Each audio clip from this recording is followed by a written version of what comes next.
राम हरे हरे, हरे कृष्ण कृष्ण कृष्ण हरे हरे, हरे राम राम राम हरे हरे, हरे कृष्ण कृष्ण कृष्ण हरे हरे, हरे राम राम राम हरे हरे, हरे कृष्ण कृष्ण कृष्ण हरे हरे, हरे राम राम राम हरे हरे, हरे कृष्ण कृष्ण कृष्ण हरे हरे।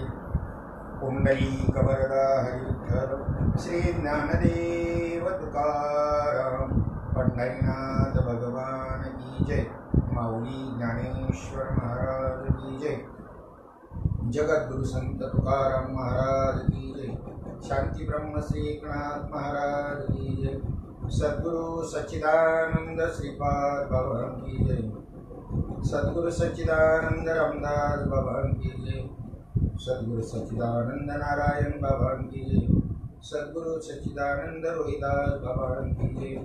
अवधूत चिंतनम श्री गुरुदेव दत्त दत्त दत्त गोपाल कृष्ण भगवान की जय।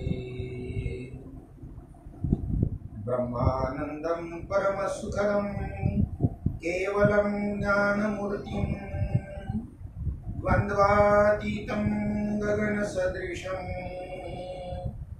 तत्त्वमस्यादिलक्ष्यम् एकं नित्यं विमलमचलं सर्वधी साक्षिभूतं भावातीतं त्रिगुणरहितं सद्गुरुं तन्नमामि।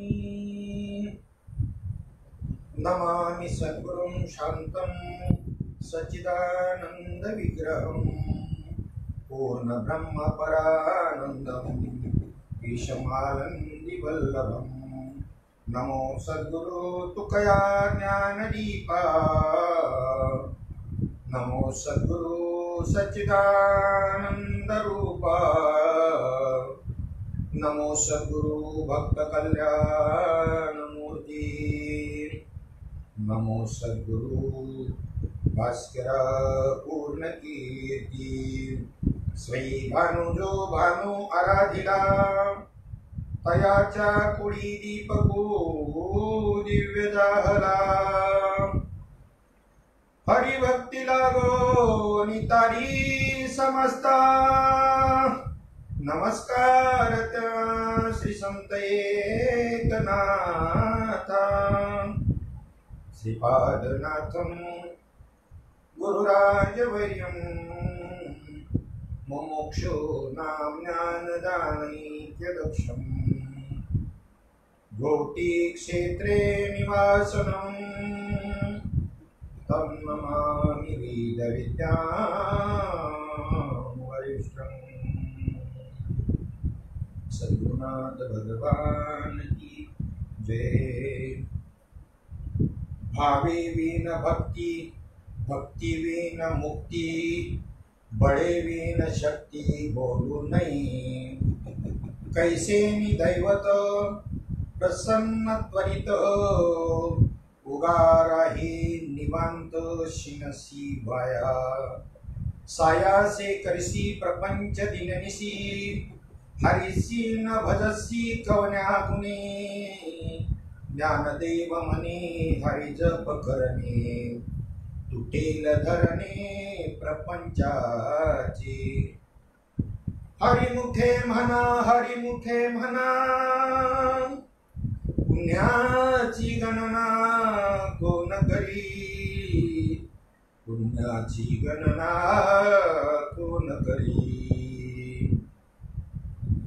आनंद संप्रदाय संस्था डोंबिवली शाखा यांच्या माध्यमामधून फेसबुक लाईव्ह प्रवचन रूपी सेवा अधिक मासानिमित्त, अधिकस्य अधिकम फलम, अधिक मासामध्ये ज्या क्रिया केल्या जातील, सत्कर्म जे केलं जाईल त्याचं जे फल आहे ते अनंत पटीने आहे। उदाहरणार्थ इतर वेळेला तुम्ही जी उपासना करत असाल, जे देवदेवता तुमचं उपासना करत असाल, जे सत्कर्म करत असाल, त्याचं मिळणारं जे पुण्य आहे, तीर्थक्षेत्राच्या ठिकाणी गेल्यानंतर त्याच कर्माचं मिळणारं पुण्य त्याच्यापेक्षा जास्त आहे. परंतु पर्व काळामध्ये पुन्हा तीर्थक्षेत्राच्या ठिकाणी गेल्यानंतर ते सत्कर्म केल्यानंतर त्याचं फल त्याच्यापेक्षा अधिक आहे. आणि ह्या सर्वाचा नंतर विचार ह्या अधिक मासाच्या संबंधाने आहेत.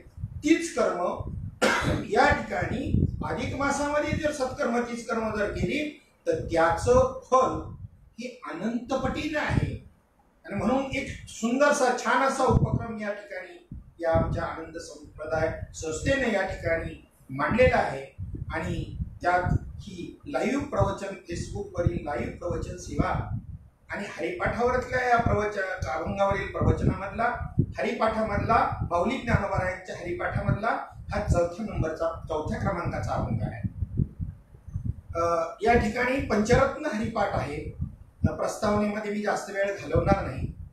निवृत्तीनाथांचा हरिपाठ आहे, तुकोबारायांचा हरिपाठ आहे, नामदेवरायांचा हरिपाठ आहे, तसं माऊली ज्ञानोबारायांचा आणि संत एकनाथ महाराज अशा 5 संतांचे जे हरिपाठ आहे त्याच्यामध्ये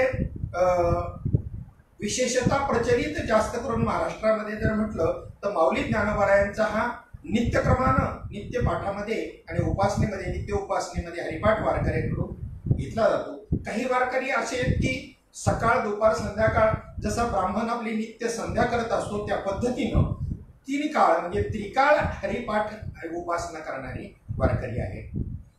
माऊली ज्ञानोबाराच्या नंतर संत एकनाथ महाराजांचा हरिपाठ रोज जरी त्या ठिकाणी उपासनेमध्ये वारकऱ्याचं नसेल तरी कमीत कमी एक 7 दिवसाच्या त्या सप्ताहानंतर 8 दिवसाच्या या पिरियडमध्ये 1 दिवस नाथ महाराजांचा हरिपाठ, माऊली ज्ञानोबारायांचा हरिपाठ झाल्यानंतर म्हणण्यात येतो. असा हा उपक्रम आहे. माऊली ज्ञानोबाराय हा महाविष्णूंचा अवतार, अनादिकालचं असणारं तत्वज्ञान, अनादिकालचं म्हणतोय मी, आणि ते अनादिकालचं तत्वज्ञान भगवंताच्या निश्वासामधून वेदरूपानं जे बाहेर पडलं, पुढे कालांतराने पुन्हा काही काल गेल्यानंतर त्या ठिकाणी आवरण तयार होत असतं. मग आवरण तयार झाल्यानंतर भगवान परमात्मा स्वतः किंवा संतांच्या रूपाने अवतीर्ण होऊन ते आवरण नष्ट करतात आणि ते ज्ञान पुन्हा उद्धृत करतात, जनते करतात. श्रुतीमधलं असणारं, वेदामधलं असणारं ते ज्ञान, तो ज्ञानकांडात्मक भाग, कर्म उपासना आणि ज्ञानाचा भाग आहे. त्यात जो श्रुती आहे, ज्ञानपर श्रुती, त्या ज्ञानपर श्रुती मधला जो भाग आहे त्याला उपनिषद असं म्हणतात. ती ज्ञान उपनिषदाच्या माध्यमामधून पुन्हा त्याला श्रुती म्हणतात. तर स्मृती ग्रंथ ज्याला म्हणतात, गीता हा स्मृती ग्रंथ आहे. आणि मग आवरण आल्यानंतर भगवान परमात्माने कृष्ण रूपाने अवतार घेऊन अर्जुनाला निमित्त करून जगताला हे ज्ञान, अनादिकालचं असणारं ज्ञान, जे ज्ञानेश्वरीच्या किंवा गीतेच्या 4थ्या अध्यायामध्ये आणि त्या ठिकाणी हे ज्ञान विवस्वानला सांगितलं, इक्ष्वाकुला सांगितलं, मनुला सांगितलं. एवं परंपरा प्राप्तमिमं राजर्षय विदु, अशा प्रकारचे हे ज्ञान मी अर्जुना तुला सांगतो. मग या गीतारूपी स्मृती ग्रंथाच्या माध्यमामधून ते ज्ञान किंवा उद्धवाला निमित्त करून भागवताच्या निमित्तानं ते ज्ञान भगवान परमात्म्यानं, कृष्ण परमात्म्यानं ज्या वेळेला ते समाजामध्ये आणलं, पुन्हा काल लोटल्यानंतर माऊली ज्ञानोबारायांचा काल हा 11वं शतक संपण्याचा काल आणि 12वं शतक सुरू होण्याचा काल. त्यावेळेला पुन्हा महाविष्णूचा अवतार सखा माझा राणेश्वर, महाविष्णूंनी जो कृष्ण रूपाचा अवतार धारण केला होता तशाच प्रकारे माऊली ज्ञानोबारायांचा अवतार धारण करून त्यात जे परंपरा प्राप्त ज्ञान आहे त्याच्यावरचं आवरण दूर करण्याकरता श्रीमद भगवद्गीतेवरती, गीतेमध्ये असणारं ते गीतेच्या माध्यमातून असणारं ज्ञान संस्कृत वाणी जगासी कळेना म्हणून नारायणा करुणा आली आणि माऊलींच्या रूपाने अवतीर्ण होऊन ते ज्ञान या ज्ञानेश्वरीच्या रूपानं, प्राकृत रूपानं सर्व समाजासमोर आणलं. पुन्हा कालांतराने आवरण तयार झाल्यावर महाविष्णूचाच अवतार असणारे भानुदासाच्या कोणी महाविष्णूचा अवतार, त्यांनी ती गीता ज्ञानेश्वरी प्रति शुद्ध केली. पुन्हा काही कालांतरानं आवरण आल्यानंतर आणि जगद्गुरु तुकोबारायांचा अवतार हा सुद्धा म्हणे ज्ञानेश्वर म्हणे रामेश्वर भट्ट द्विजा तुका विष्णू नाही तुझा तुकोबारायांनी, आणि त्या ठिकाणी याच एकनाथी भागवताची जसं ज्ञानेश्वरीची पारायण आणि त्या ठिकाणी नाथ महाराजांनी केली होती, तशी या एकनाथी भागवताची 108 पारायण भंडारा डोंगरावरती श्रीसंत तुकोबारायांनी केल्यानंतर त्या माध्यमामधून सद्गुरु कृपेनं त्या ज्ञानाचा वसा जो प्राप्त झाला होता, आणि ह्या ते ज्ञान दृढ करण्याकरता ही जी उपासना केली, त्यामधून श्री तुकोबारायांचा गाथा आपल्या समोर आला. म्हणजे अनादिकालचं असणारं ते ज्ञान या पद्धतीने आपल्यापर्यंत आलं. आणि आज त्या तुकोबारायांच्या त्या गाथांमधून अभंग सेवेकरता घेऊन समाजामध्ये किंवा माऊली ज्ञानोबारायांच्या असणाऱ्या गाथामधून इतर सर्व सकल संत गाथामधून सर्व संतांच्या ती अभंग कीर्तनरूपी सेवेला घेऊन आजचे समाज प्रबोधनकार, आजचे हरिभक्त परायण मंडळी आपल्याला त्या ज्ञानाचा आणि ठसा आपल्या समोर, त्याचं विस्तार आपल्या समोर मांडतात. परोक्ष रूपानं आणि पुन्हा अपरोक्ष रूपानं जी संप्रदाय परंपरा आहे, गुरु परंपरा, ती त्या ज्ञानाचा उपदेश साधकाला करतात आणि त्याच्या दृढीकरणाकरता, बुद्धीचा निश्चय होण्याकरता हे जे संत वाङ्मयाच्या माध्यमातून आलेलं त्याच ज्ञानाचं विवरण तुमच्या बुद्धीचा निश्चय करतो. अनुभव प्राप्त झाल्यानंतर बुद्धीचा निश्चय होण्याकरता अत्यंत आवश्यक असा ग्रंथ आहे. हे ग्रंथ आपले गुरु होतात, त्यानंतर ग्रंथ हेच गुरु या त्यानंतर आहे, तत्पूर्वी नाही. मग माऊली ज्ञानोबारायांनी ज्या वेळेला त्या ठिकाणी त्यांचा अवतार झाला, त्यावेळेला समाजामध्ये असणारे प्रत्येकाची बुद्धीची कुवत ही कमी जास्त प्रमाणात आहे, म्हणून चांगदेव सारख्या योगा करता चांगदेव 65 हा ग्रंथ निर्माण केला. 65 ओव्यांमधून अनादिकालच्या तत्वज्ञानाचं आणि विवरण त्या ठिकाणी त्याला सांगितलं. त्यानंतर पुन्हा त्यांनी पाहिलं सिद्ध मंडळी काही आहेत, त्या सिद्ध पुरुषांकरता, काही साधक मंडळी आहेत त्यांच्याकरता, साधकांकरता भावार्थ दीपिका अर्थात ज्ञानेश्वरी हे नाव इतर संतांनी दिलेलं आहे. माऊलींनी भावार्थ दीपिका असं नाव दिलेलं आहे ज्ञानेश्वरीला. आणि त्या भावार्थ दीपिका ज्ञानेश्वरी जी आहे त्या ज्ञानेश्वरीच्या माध्यमामधून आणि त्या ठिकाणी समाजामधल्या घटकांना साधक वर्ग जो आहे त्यांच्याकरता त्या ज्ञानाचा आणि काय केलं, मार्गदर्शन केलं. पुन्हा सिद्ध मंडळींकरता अमृतानुभव नावाचा ग्रंथ माऊली ज्ञानोबारायांनी सद्गुरूच्या कृपेने आणि स्वयंप्रेरणेतून आलेले अनुभव सांगणारा असा अमृतानुभव ग्रंथ केला. या 3 ग्रंथानंतर काही अभंगवाणी बी केली आणि सर्वसामान्य जे काही साधक आहेत त्यांची पोच त्या ग्रंथामध्ये असणाऱ्या जी भाषा त्यांना जड जाईल या दृष्टिकोनातून माऊली ज्ञानोबारायांनी त्याच ग्रंथांमधून असणारं ज्ञान या ठिकाणी एक हरिपाठ नावाच्या प्रकरणामधून आपल्या समोर समाजाला उद्धृत केलं, मार्गदर्शित केलं. असा हा हरिपाठ माऊली ज्ञानोबारायांचा. आणि त्या माऊली ज्ञानोबारायांच्या अभंगाचे जे हरिपाठाचे अभंग आहेत ते 28 अभंग आहेत. अभंग हरिपाठ असती 28 रचिले विश्वासे ज्ञान देवे, पण नित्य पाठ करी इंद्रायणी तिरी, होय अधिकारी सर्वता तो.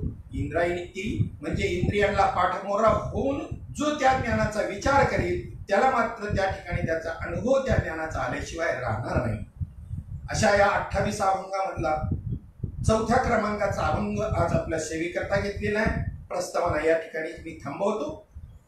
या अभंगामधून माऊली ज्ञानोबा स्पष्टपणे सांगतात, ज्यांना भगवत प्राप्ती करून घ्यायची आहे त्या भगवत प्राप्ती करता कितीही क्रियाकर्म आणि त्या ठिकाणी ते करत राहिले तरीही ज्ञानेश्वरीमध्ये एक ओवी आलेली की त्या ठिकाणी आंधळ्याच्या गावी आपण पे प्रगटले रवी, वाचोनी ओतपलीची घ्यावी एरा प्रकाशू कायसा.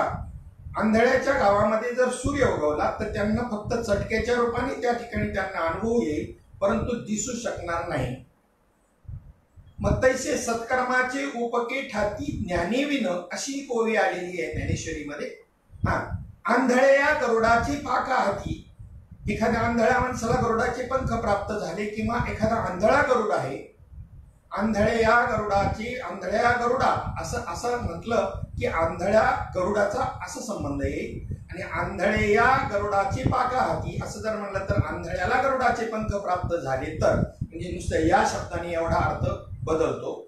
आणि मग त्यांना ते प्राप्त झाले, आंधळे या गरुडाची पाका हाती कवने उपयोगा जाती, ते का उपयोगाला येणार आहे त्याच्यात. तसे सत्कर्माचे उपके ठाती ज्ञानी विनो.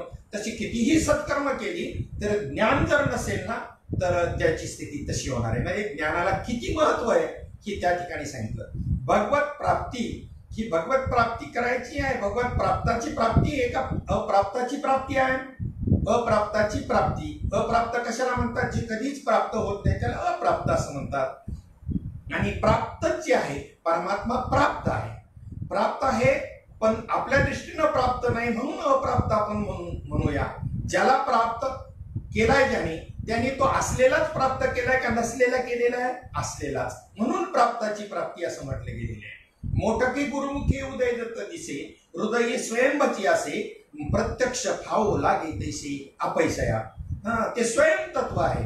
गुरु निमित्ताच्या कारणामध्ये माऊली ज्ञानोबा म्हणतात गुरुला सुद्धा निमित्त केलं त्यांनी परमात्म्याचं स्वयंभूपण सांगताना.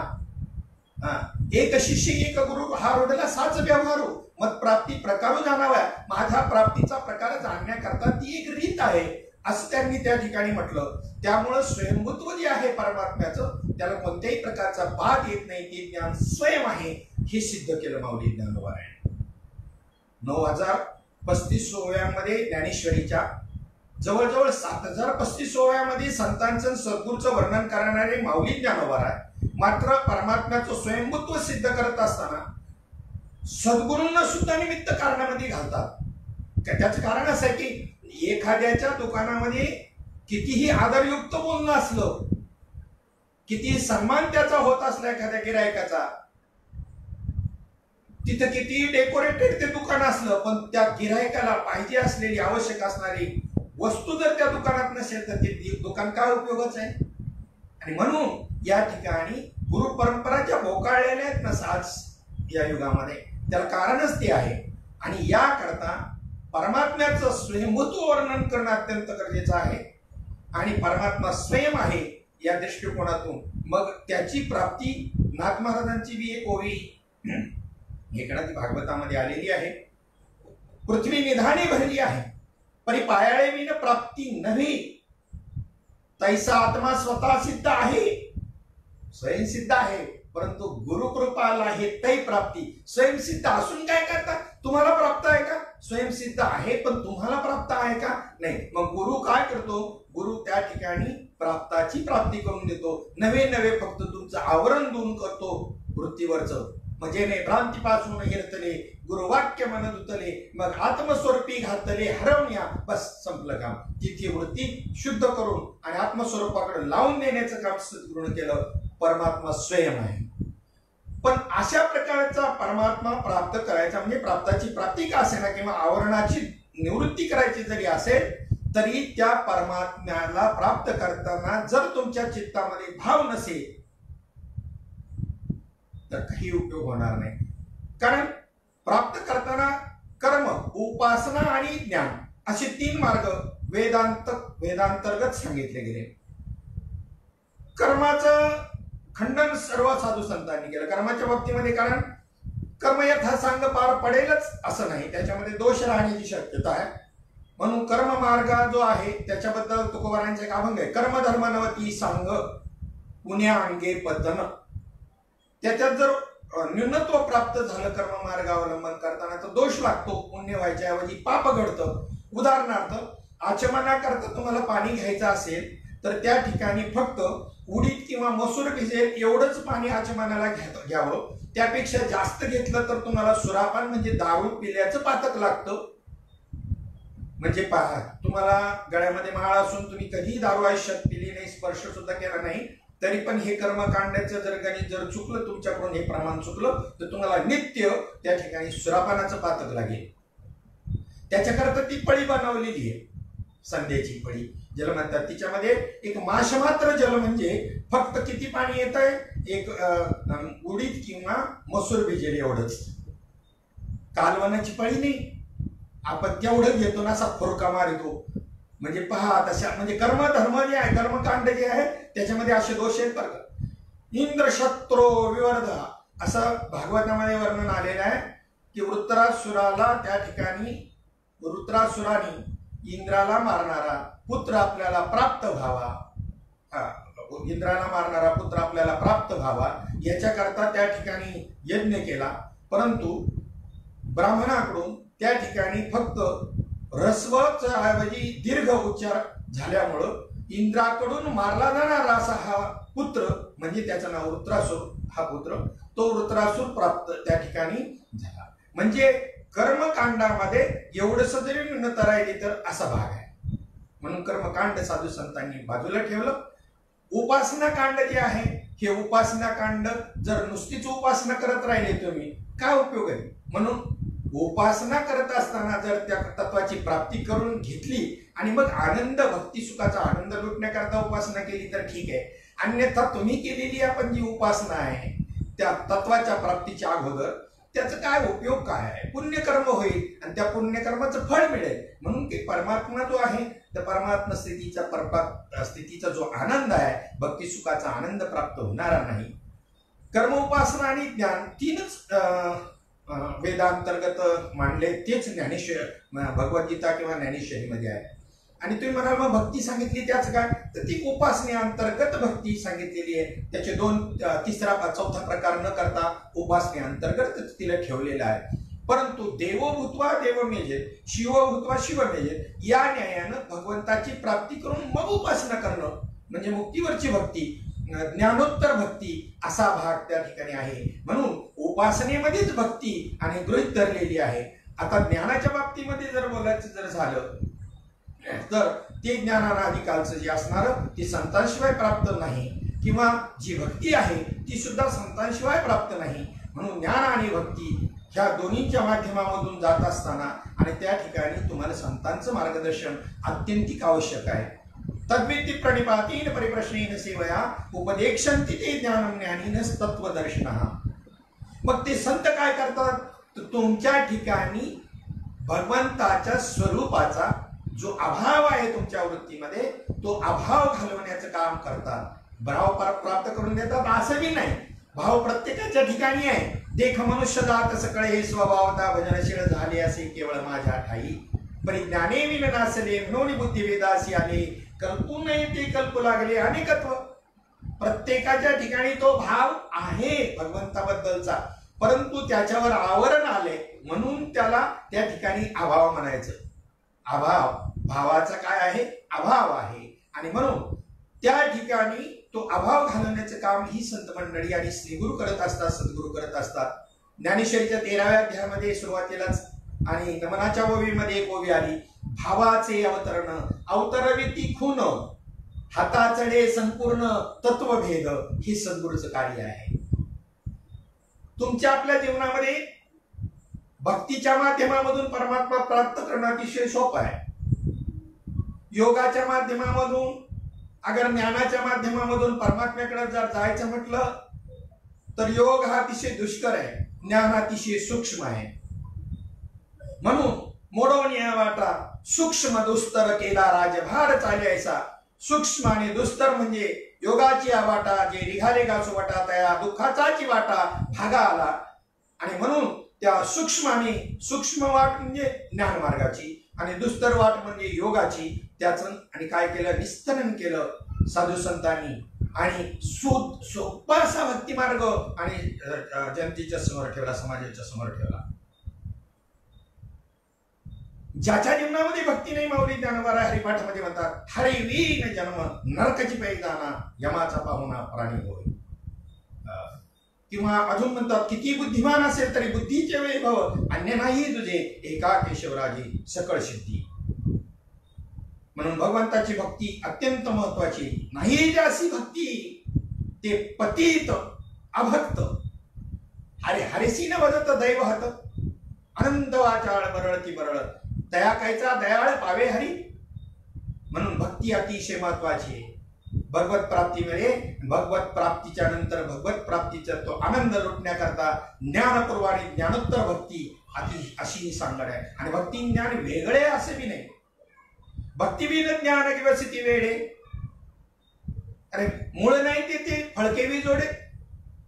मग भक्ती हे मूळ आहे, वैराग्य त्याचं फूल आहे आणि ज्ञान हे त्याचं फळ आहे. आणि म्हणून मातृघातकी ज्ञान नको. भक्ती प्रेमाविन ज्ञान नको देवा, अभिमान नित्या माझी. प्रेम सुख देई, प्रेम सुख देई, प्रेमाविन नाही समाधान. आणि अशा प्रकारचे हे निष्काम प्रेम भगवंतावरचं, भगवत भक्तांवरचं हे प्रेम, याला भक्ती असं नाव आहे. नाथ महाराज म्हणतात, भक्तिविन पशु कशाशी वाढला, सटविने नेला कैसा नाही. काय कडक शब्द वापरले. काय माय गेली होती भूतापाशी, हरिने मुखाशी अरे मुढा. आणि अशा प्रकारची भक्ती, ती भक्ती जर भाव तुमच्या भावाशिवाय होणारच नाही, भाव्याशिवाय भक्ती होणंच शक्य नाही.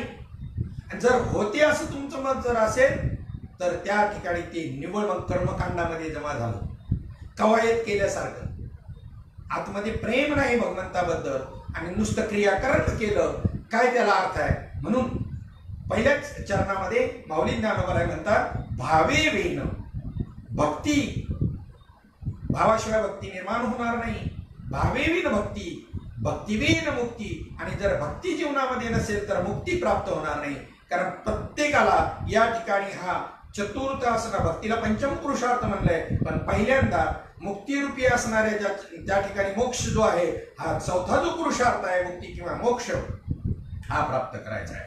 धर्म अर्थ काम आणि मोक्ष याच्यातला हा जे पुरुषार्थ सिद्धी चौथी घेऊन आपल्या हाती निघाला, भक्तिपंथी जगा घेतो, असा हा मोक्ष प्राप्त करायचा आहे. त्याच्याकरता मग देवाची द्वारी वाक्षणभर तेने मुक्तिचारी साधी येल्या. सलोकता समीपता स्वरूपता, सलोकता समीपता स्वरूपता आणि सायुज्यता. सायुज्यता म्हणजे आनंदमय अवस्था, ही सायुज्यता मुक्ती आहे. आनंदले मन प्रेमी पाझरती लोचन, कंठी प्रेम दाटे नेनी निरलोटे, हृदयी प्रगटे रामरूप, ही सायुज्य भक्ती आहे. मोक्ष मेल्यावरी आम्हासी मिळेल असे जे म्हणती ते अति मूर्ख, ज्ञानोबाराय अभंगवारी मधून सांगतात. आणि अशा प्रकारे मुक्ती प्रत्येकाला प्राप्त करून घ्यायची आहे. मुक्तीमध्ये दोन प्रकार आहेत, जीवनमुक्ती आणि विदेहमुक्ती. जीवनमुक्तीचं सुख आपल्याला या ठिकाणी आत्मसाक्षात्कार झाला, भगवंताचा आत्मानुभव प्राप्त झाला संतांच्या कृपेनं, आणि उरलेलं प्रारब्ध या ठिकाणी आता संचित बाद झालं, क्रियमान भगवदार्पण होऊ लागलं. उरलंय ते प्रारब्ध ते तो, आणि त्याचा लेशही अंतकरणाला लावून घेत नाही. या भक्ती सुखाच्या आनंदामध्ये तो नाचत डुलत असतो, गात असतो, आणि त्या आनंदामध्ये त्याला प्रारब्ध कर्माचं पूर्णतः विस्मरण होत जातं. म्हणजे हीच जीवनमुक्त अवस्था आहे. मग त्याचं कर्म कशाही प्रकारचं असेल, नो प्रॉब्लेम, काहीच. याचा अर्थ मी तुम्हाला वाईट कर्म करण्याचा अधिकार देतोय असं कोणी गैरसमज करून घेऊ नये. याला जीवनमुक्त स्थिती असं म्हणतात. आणि विदेहमुक्त स्थिती म्हणजे त्या ठिकाणी तो देहवृत्तीवर असा क्षणभर सुद्धा येणं नाही. जीवनमुक्त हा विदेहमुक्ताचे सगळे अनुभव अनुभवतो. याने बी देह तादात्म्य सोडलेलं असतं जीवनमुक्तानं, परंतु तरी सुद्धा जगताच्या उपकाराकरता थोडस त्या ठिकाणी त्याने ती वृत्ती चावून दिलेली नाही. थोडीशी तादात्म्य थोडस ठेवलेलं आहे, पण ते बाधित आहे आणि त्यामुळे जगताचं कल्याण होत आहे. विदेहमुक्त महात्मा जो आहे त्याच्याजवळ किती समाज आहे आणि आपला उद्धार करून घेईल, आणि तो काय बोलण्याच्या स्थितीमध्ये आहे का? हा, त्याच्या नुसत्या दृष्टिक्षेपानं जगाचा उद्धार होऊ शकतो, परंतु जग त्याच्याजवळ गेलं तर जीवनमुक्त महात्मा ते सुख गिळून आणि पुरुषार्थ सिद्धी, मोक्षरूपी पुरुषार्थ सिद्धी हातात घेऊन जगभरने घरोघर फिरत असतो. श्रीपाद बाबा, रामदास बाबा, नारायण बाबा, माने बाबा सा. म्हणून धन्य आम्ही जन्म आलो, दास विठोबाचे झालो, दास श्रीपाद रामदास, रोहिदास, नारायण बाबांचे झालो. जीवनमुक्त जोपर्यंत ज्या दिवशी कर्म संपेल त्यावेळेला तुम्ही त्या ठिकाणी तुमची देह स्थिती, विदेह स्थिती, विदेह मुक्ती त्या ठिकाणी तयारच आहे. आजच प्रेतरूप झाला, शरीराचा भाव त्या हा अनुभव घेतला, त्याच वेळेला तुम्ही विदेह मुक्ती अवस्थेची आहे अनुभवलेली आहे. परंतु जगताच्या कल्याणाकरता तुम्हाला प्रबोध देऊन त्या ठिकाणी थांबवलं, समाधी स्थितीत जायचं. आणि तुका म्हणे आता उरलो उपकारापुरता या भूमिकेमधून जगताला आणि ती मार्गदर्शन करणारे कार्यकर्ते त्यांनी अशा पद्धतीने तयार केले. विदेह मुक्तीकडे जाऊ न देता, फक्त अनुभवाला आणून देऊ तिकडे जाऊ न देता जीवन मुक्तीमध्ये तुम्हाला त्या ठिकाणी स्टेबल केलं. अशा प्रकारचे काम आणि या महात्म्यांनी केले. तुम्ही आपण विचार करा आपल्याला कोणत्या स्टेपला नेऊन ठेवलेल्या आहे. आणि म्हणून ती मुक्ती किंवा तो मोक्ष प्राप्त करायचा असेल तर भक्तीशिवाय होणारच नाही. आणि भक्ती भावाशिवाय होणार नाही. भावेवीन भक्ती, भावाशिवाय भक्ती शक्यच नाही. भक्तीशिवाय मुक्ती शक्यच नाही. भावेवीन भक्ती, भक्तीवीन मुक्ती. आणि पुढे दृष्टांत दिला, बळेवीन शक्ती बोलू नये. एखाद्याच्या अंगामध्ये ताकदच नाही, बळच नाही मारामारी करायला, आणि मारामारी करायला निघालाय, मार खाऊन येईल. बसमध्ये मी कंडक्टरची ड्युटी करत असतानाचा माझा प्रसंग सांगतो की मी प्रवासामध्ये होतो आणि एक कंडक्टर त्या ठिकाणी, त्याच्या बसमध्ये मी बसलो होतो. आणि त्याच वेळेला मी पण PHT मध्ये सर्व्हिस केलेली आहे कंडक्टरची. एक वेळेला असा प्रवास करत असताना काय झालं की त्या ठिकाणी एक माणूस आला आणि आल्यानंतर किरकोळ होता एकदम असा तब्येतीनं, आणि त्याचा पाय कंडक्टरच्या पायावर पडला. तो कंडक्टरनी त्याला असा थोडा धक्काच दिला जवळजवळ. दिसत नाही का, दिसत नाही, डोळे फुटले, पायावर पाय देता. गरम झालं थोडंसं. ते बिचारा आपलं तब्येतीनं किरकोळ असल्यामुळे कंडक्टरपेक्षा ते आपलं गपमान खाली घातली, सॉरी म्हणून पुढे गेलो. आणि पुढच्याच स्टॉपला एक असा धनदाकड चांगला 9-10 शेर असा एक माणूस जेव्हा बसमध्ये आल्यानंतर त्याच्या बोटाचा पाय त्याच कंडक्टरच्या पायावर पडला. तर जवळजवळ बोट तुटायचं राहिलं, एवढं त्या ठिकाणी जोरदार मोठीने ओरडला कंडक्टर. परंतु त्याच्या तब्येतीकडे पाहून त्याला काहीच म्हणला नाही. कारण काय, बळ आहे, त्याच्यातलं बळ पाहिलं आणि त्याच्यामुळे गप बसलं. अगोदर त्याचं बळ पाहून त्याच्यावरती गरम झाला. म्हणून जर बळ जर शरीरामध्ये असेल तर त्या ठिकाणी जमणार आहे. बळेवीन शक्ती, शक्तीचं प्रदर्शन करूच नका ना. बळच नाही, ताकदच नाही तुमच्यामध्ये, तर माऊली म्हणतात बळेवीन शक्ती बोलू नये. बळाशिवाय जशी शक्ती दाखवणं बरोबर नाही, बोलणं बरोबर नाही, शक्तीच्या वार्ता करणं बरोबर नाही, तसं भावेवीन देव, भावेवीन भक्ती, भक्तीवीन मुक्ती, बळेवीन शक्ती बोलूच नाही. दुसरं एक प्रमाण आलेलं आहे त्या ठिकाणी हरिपाठातलंच आहे. भावेवीन देव नकळे निसंदेह. संदेहच घेऊ नका, शंकाच घेऊ नका. भावाशिवाय देव कळणारच नाही. भावेवीन देव नकळे निसंदेह. आणि तो भाव प्राप्त करायला गुरुच पाहिजे, सद्गुरुच पाहिजे. गुरुवीन अनुभव कैसा कळे. गुरुशिवाय तो अनुभव प्राप्त होणारच नाही. म्हणून भावेवीन भक्ती, भक्तीवीन मुक्ती, बळेवीन शक्ती बोलूच नव्हे. सरळ सरळ अर्थ.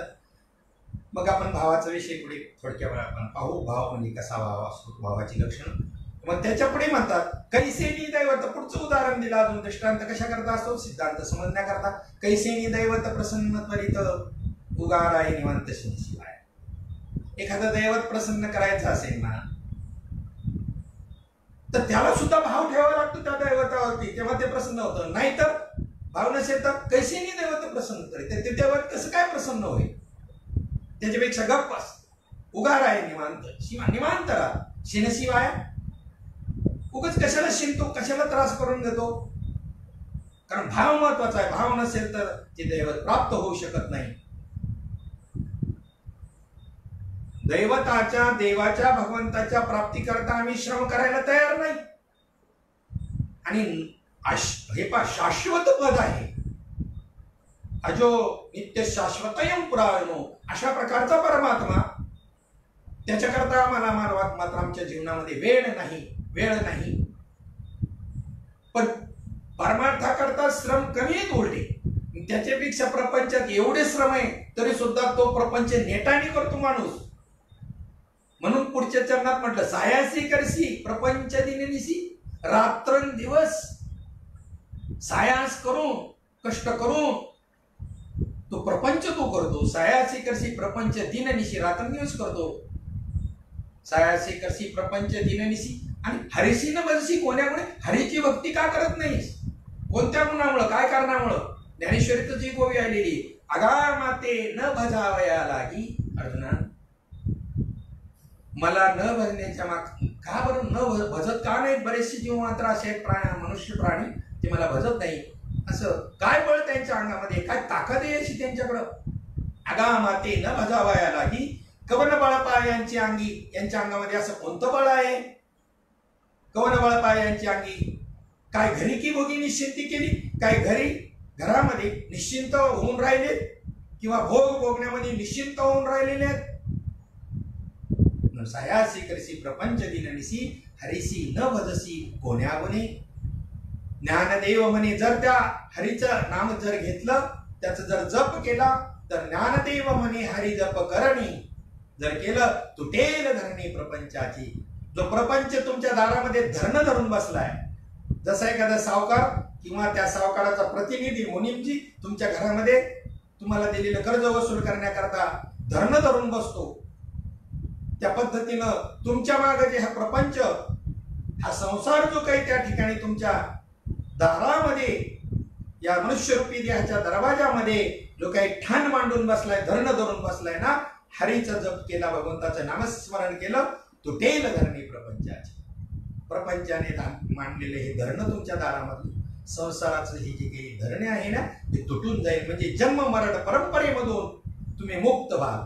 प्रपंच ही संज्ञा, संसार ही संज्ञा जन्म मरणाला आहे, गाडग्या मडक्याचा संसार नाही. चरपट पंजरिकेमध्ये आद्य शंकराचार्य तुम्हाला आपल्याला या संसार किंवा प्रपंचाची व्याख्या सांगतात. पुनरपि जननम पुनरपि मरणम पुनरपि जननी जठरे शयनम. पुन्हा जन्माला येणं आणि पुन्हा मरणं आणि आईच्या उदरामध्ये त्या ठिकाणी गर्भवासामध्ये येणं. य संसारे खलु दुस्तारे, यालाच संसार असं नाव आहे. अतिशय दुस्तर अशा प्रकारचा आहे. संसार सागर बहुदुस्तर म्हटलेला आहे. इह संसारी खलु दुस्तारे कृपया पारे पाहि मुरारे. भज गोविंदम भज गोविंदम भज गोविंदम मूढमते. भज गोविंदम भज गोविंदम भज गोविंदम मूढमते. त्याला संसार प्रपंच म्हणतात. म्हणजे जन्माला येणं आणि मरणं. किती वेळा जन्मा यावे, किती भावे फजित. कारे न फिरसी मागारा, अजून तरी फजित कोरा. केली गाठोडीची नाशी, पुढे भिकची मागसी. अरे मुदलामध्ये तोटायचा उदीम तो खोटा. मुद्दलच त्या ठिकाणी तोट्यामध्ये घालवलं. मनुष्य देहरूपी मुद्दल तुम्हाला दिलं होतं भगवंत प्राप्त करण्याकरता. मग बरोबर असो, या पद्धतीने सरळ सरळ अर्थ या 4थ्या क्रमांकाच्या माऊली ज्ञानोबरायांच्या हरिपाठामधला आहे. आता त्यातला भाव या शब्दावरती आपल्याला विशेष फोकस करायचा आहे. एक भाव कोणाचा नाही, प्रत्येकाचा आहे. मगाशी सांगितलं एक मनुष्य जात सकळे स्वभावता भजनशील. इथे एक भाव आवश्यक नाही. गीतेमध्ये सुद्धा सांगितलं तमेव शरणम गच्छ सर्व भावेन भारत. सर्व भावेन, सर्व भावेन म्हटलेली, एक भावेन. एका भावाने काम जमणार नाही. किती प्रकारचा भाव आहे? भाव म्हणजे काय? आणि आम्ही या चारही शब्दांचा एकच अर्थ करतो आणि म्हणून फसतो. परमार्थ करणारे परमार्थ प्रेमी मंडळींना मी नम्रतेने सांगू इच्छितो, श्रद्धा, विश्वास, भाव आणि निष्ठा हे चारही शब्द एकार्थी नाहीत. पहा, एखाद्या माणसाने तुम्हाला त्या ठिकाणी तो बेवडा आहे, तुमच्याकडे काही पैसे मागितले खर्च करता उसने, तर त्याने त्याचा व्यवहार तुम्ही बऱ्याच वेळेला पाहिलेला आहे लोकांमध्ये किंवा इतरांशी व्यवहार करताना. तुमच्या बरोबरही काही व्यवहार त्यांनी केले, वेळच्या वेळेला त्यांनी तुमचे पैसे परत केले. तर त्या माणसावर तुमचा काय बसतो? श्रद्धा बसते का? नाही. श्रद्धा म्हणावे तर कर्म तर त्याचा असं आहे कसा कायम दशेमध्ये सत्कर्म असं माहिती नाही. मग त्याच्यावरती जो बसतो त्याचं नाव आहे विश्वास. त्याच्यावर विश्वास आहे पण श्रद्धा नाही. दुसरा एक सज्जन माणूस आहे, तो व्यवहारातही चांगला आहे, मग त्याच्यावर तुमचा विश्वास बी आहे आणि त्याच्यावरती तुमची श्रद्धा बी आहे. या चारही शब्दांचे अर्थ वेगवेगळे. म्हणून अखंड परमार्थ करणारे बरेचसे लोक असे भ्रमामध्ये आहेत. त्यांचा विश्वास आहे देवावरती, त्यांची श्रद्धा आहे देवावरती, भाव नाही. चारीचा अर्थ वेगवेगळा आहे. निष्ठा नाही, निष्ठा निष्ठी. म्हणून भाव, श्रद्धा, विश्वास आणि निष्ठा हे चारही अर्थ वेगवेगळे आहेत, भिन्न भिन्न आहेत. म्हणून मी सांगतो नुसता एक भाव बी उपयोगाचा नाही. अष्टधा प्रकृती आहे तुमची, पंचमहाभूत, मन बुद्धी अहंकार, या साम्यावस्था याची जी आहे, याची बनलेली ही ही अष्टधा प्रकृती आहे आणि या अष्टधा प्रकृतीचे अष्टभाव अष्टसात्विक भाव झाल्याशिवाय तुम्हाला त्या ठिकाणी भाव सुद्धा कळणार नाही, भाव सुद्धा प्राप्त झाला असं म्हणता येणार नाही। एखादा दुसरा भाव कोणाचाही असतो, म्हणून तर तो असूनही त्यांना देव प्राप्त नाहीये। आठही भावांनी युक्त असा एक अभंग त्या ठिकाणी पहिल्यांदा एक श्लोक तुमच्या समोर मांडतो आणि मग अभंग आपल्या समोर मांडतो। श्लोक असा आहे, स्तंभ स्वेदोत्थ रोमांच स्वरभंगोथ वेपत्यु वैमर्ण्यम अश्रुप्रलय इत्यष्टो सात्विकामतः। नीट लक्ष द्या, स्तंभ म्हणजे भगवंताचं नामस्मरण करताना शरीर वृत्ती एकदा त्या नामस्मरणामध्ये लीन होऊ लागली की संपूर्ण शरीर काष्टवत होणं म्हणजे शरीर स्तब्ध होणं, लाकडासारखं दगडासारखं, याला स्तंभ अवस्था असं म्हणतात। दुसरं स्वेदो, स्वेद म्हणजे घामाघूम होणं, संपूर्ण शरीर घामाघूम होणं, काम करताना जो घाम येतो तशा प्रकारचा हा घाम नाही, हा येणारा घाम असा आहे की संजयाची अवस्था जर तुम्ही पाहिली 9व्या अध्यायामध्ये ज्ञानेश्वरीच्या किंवा गीतेच्या मन्मना भवमत भक्तो मध्ये आदिमाम नमस्कुरु त्याच्यामध्ये संजयाच्या अवस्थेचं जे वर्णन आलेले आहे, तर त्या ठिकाणी त्याने मुक्त मोत्याची जाळी पांघरला, तो म्हणजे मोत्याची जाळी अंगावर पांघरली की काय अशा प्रकारची ही स्वेदावस्था त्याची झाली। प्रत्येक रोम असा रोमांचित, रोम उभा राहणं, पुढे रोमावस्था आलेलीच आहे, तर रोम उभा राहिल्यानंतर रोमांच उभे राहिल्यानंतर प्रत्येक रोमाच्या ठिकाणी एक घामाचा बिंदू असा निर्माण होतो। तो नामधारक तुम्ही फुल एअर कंडिशन मध्ये बसवला तरी नामचिंतनामध्ये त्याची स्वेद अवस्था जर झाली तरी एअर कंडिशननी सुद्धा त्याच्यावर काही परिणाम होत नाही।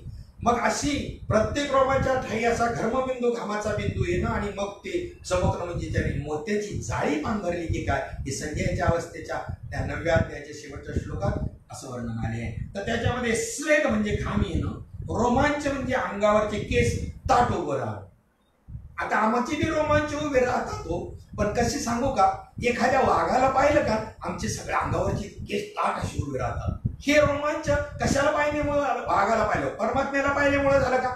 भाव आहे तुमच्या ठिकाणी, पण भावाचा विषय काय आहे याच्यावरती मी बरंच अवलंबून।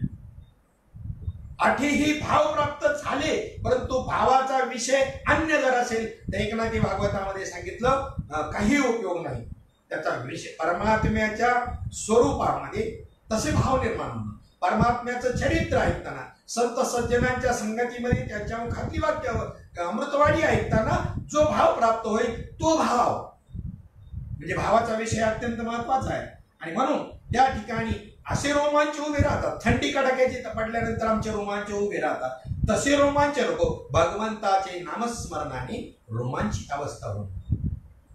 भगवत चरित्र श्रवण करताना, कथा कीर्तन श्रवण करत असताना, प्रवचन श्रवण करत असताना वृत्ती त्याच्याशी लागल्यानंतर, एकदा अनुसंधान लागल्यानंतर अशी रोमांचित अवस्था निर्माण होणं हा एक भाव। त्यानंतर स्वरभंग म्हणजे वाणी सद्गदित होणं, कंठ दाटून येणं, दाटून म्हणजे दाटून म्हणजे नाही, खरोखर दाटून येणं, कसा गहिवरून येणं, कंठ सद्गदित झालं पाहिजे। म्हणून तर अभंगामध्ये म्हणताना माऊली आपला जगद्गुरु तुकोबाराय मागणं मागतात भगवंताकडे, नाम आठविता सद्गदित कंठी प्रेम वाढे पोटी ऐसे करी। नामाचं आठवण स्मरण करत असताना माझा कंठ दाटून येऊ दे, सद्गदित कंठ दाटो येणे फुटो हृदय चिंतनाचा एक लाभो अहो तुमच्या विठ्ठला।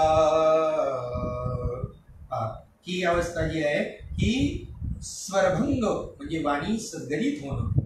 पुढं वेपथ्यू म्हणजे शरीर थरथर कापणं, थरथर कापणं, त्याला किती जणांनी धरण्याचा प्रयत्न केला तरी त्या ठिकाणी त्यांना तो आवरत नाही, असं त्याचं शरीर असं थरथर थरथर थरथर कापू लागतं, त्याला वेपथ्यू म्हणतात। वैवर्ण्य म्हणजे श्रवण करत असताना त्याच्या मुखावरील भाव बदलणं, जसं जसं वर्णन कथेचं चाललं असेल, संत जो विषय मांडत असेल त्याच्याशी एकरूप झालेली वृत्ती, त्यावेळेला याच्या चेहऱ्यावरचे भाव बदलत असतात, चेहरा लालबुंद होणं, चेहरा पांढरा फटक पडणं, एवढे भाव त्याच्या वृत्तीमध्ये तो परमात्मा जडलेला नंतर त्याच्या एवढा एकरूप झालेला आहे की त्या कथेचे सगळे परिणाम याच्या मुखावरती त्या नामस्मरणाचे सगळे परिणाम याच्या मुखावरती दिसतात.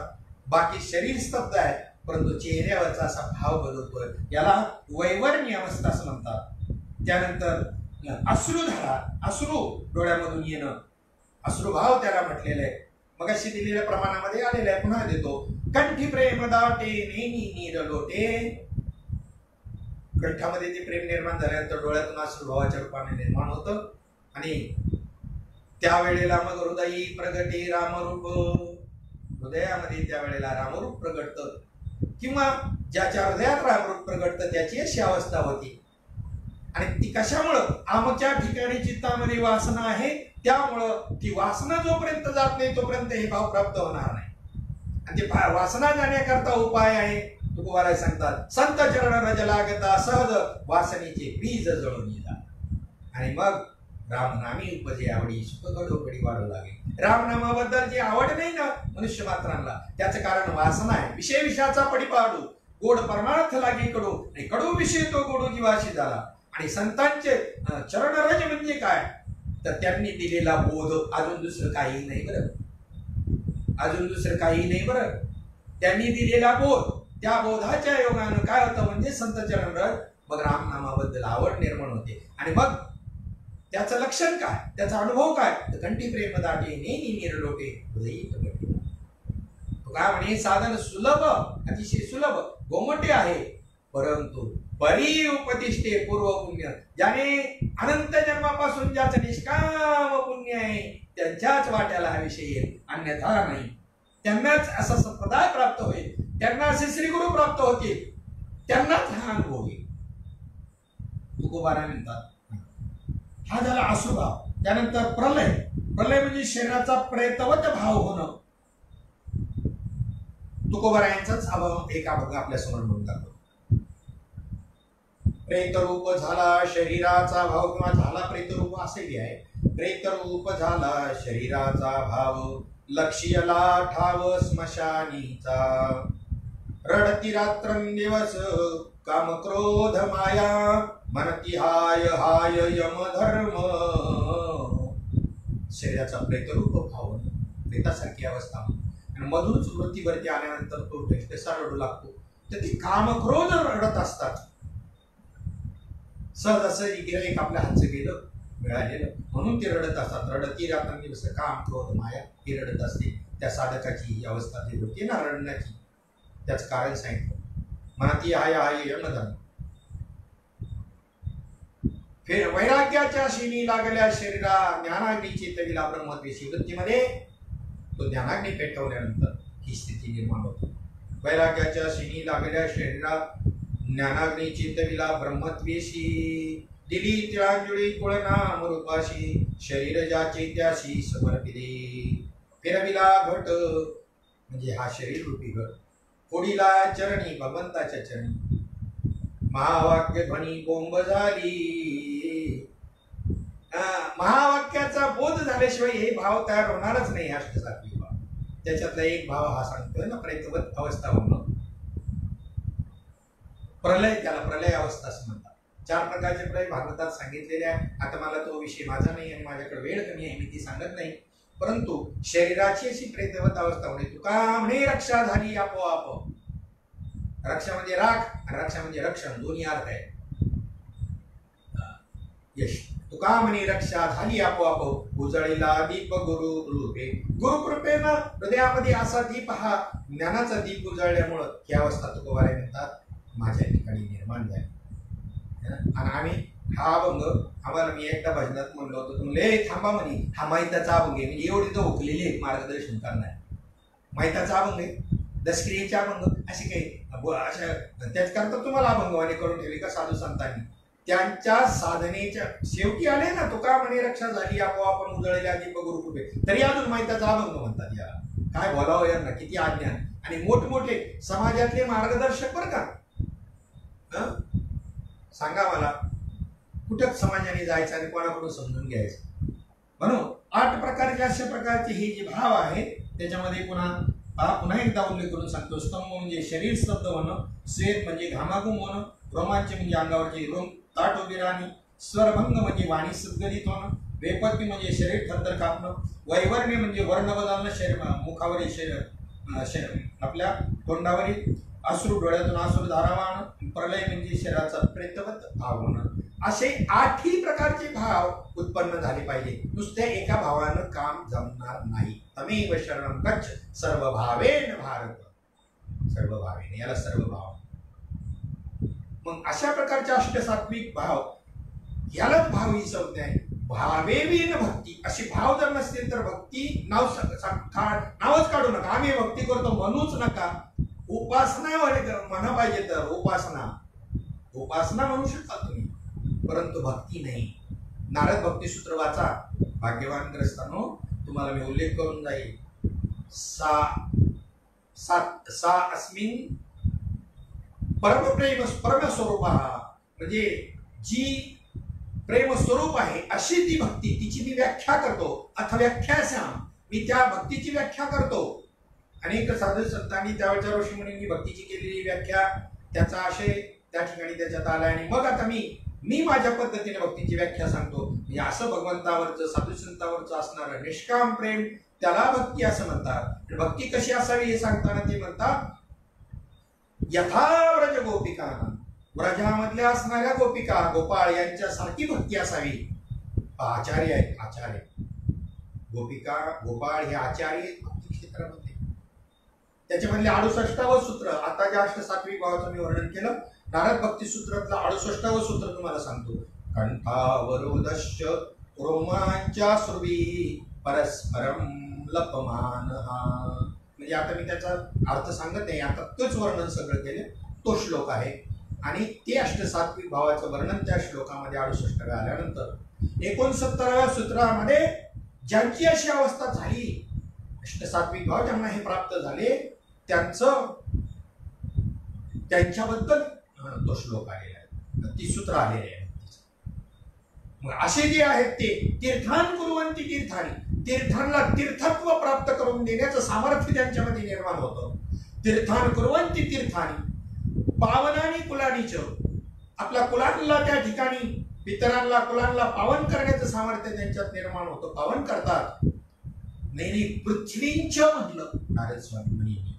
पृथ्वीवरच्या सगळ्या लोकांना आणि त्या ठिकाणी त्यांच्या संपर्कात येणाऱ्या सगळ्यांना पावन करण्याचं सामर्थ्य त्यांना प्राप्त होतं. एवढं या भावाचं महत्व आहे.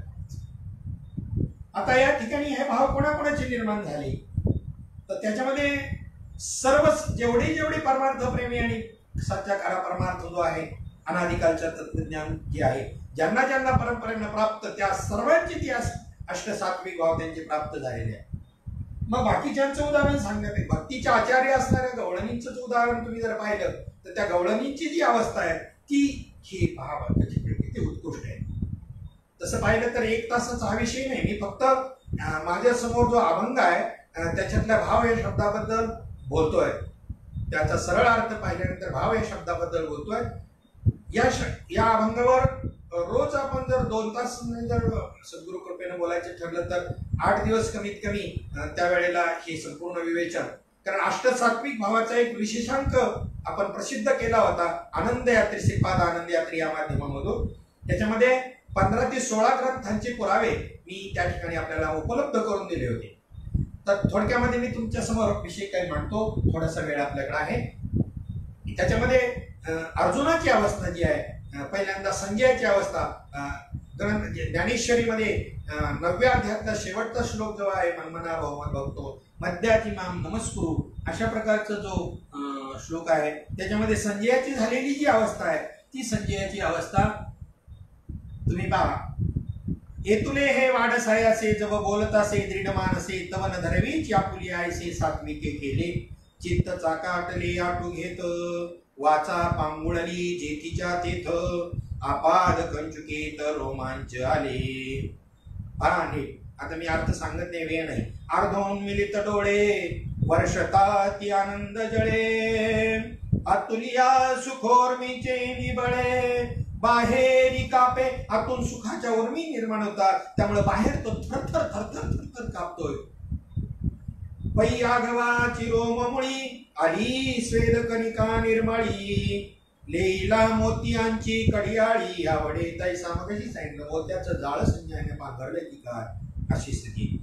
ऐसा महासुखाचे न्यातिरसे अति महासुख म्हणलेले आहे याला. ब्रह्मसुख आत्मसुख ही संज्ञा आहे. जेथ आटणी होईल जीवदशे, जिथं जीवदशेची आटणी होईल ही जीवदशाच आम्हाला घालवायची. तुका म्हणी बळी जीव दिला पाया तळी, म्हणजे जीवदशेमुळे तर जन्म मरत नाही. आणि ही जीवदशा हीच गाठ बंधनाच्या तोडू फासा देऊ आशा टाकूनी, बंधनापासून मोकलेल्या गाठी देता आली मिठी सावकाश असो. आणि असंही महासुख. ऐसा महासुखाचे न्यातिरसे, जेथ आटणी होईल जीवदसे, तेथ निरोपिले व्यासे ते नेदीच हो. ज्या योगाने ही अवस्था झाली, ज्या साधनेनं झाली, व्यासांनी त्या संजयावरती वरदहस्त ठेवून सद्गुरु रूपाने त्यांना महावाक्याचा जो बोध केला आणि त्यांच्या योगाने त्यांची जी अवस्था झाली, ज्या साधनाने झाली, ज्या नामाने झाली, ज्या महावाक्याने झाली, ते मात्र ते नेदीच हो, ते मात्र मी सांग देऊ शकत नाही. इथे मर्यादा घातली संप्रदायाने. ज्याला आवश्यक आहे, जो मुमुक्ष रूपाने विचारायला येईल, काय मी उद्धार पावेल असं विचारायला आल्यानंतर त्याला द्यायला ती संत मंडळी बसलेलेच आहे. कोणाही करता नाही द्यायला ती बसलेले.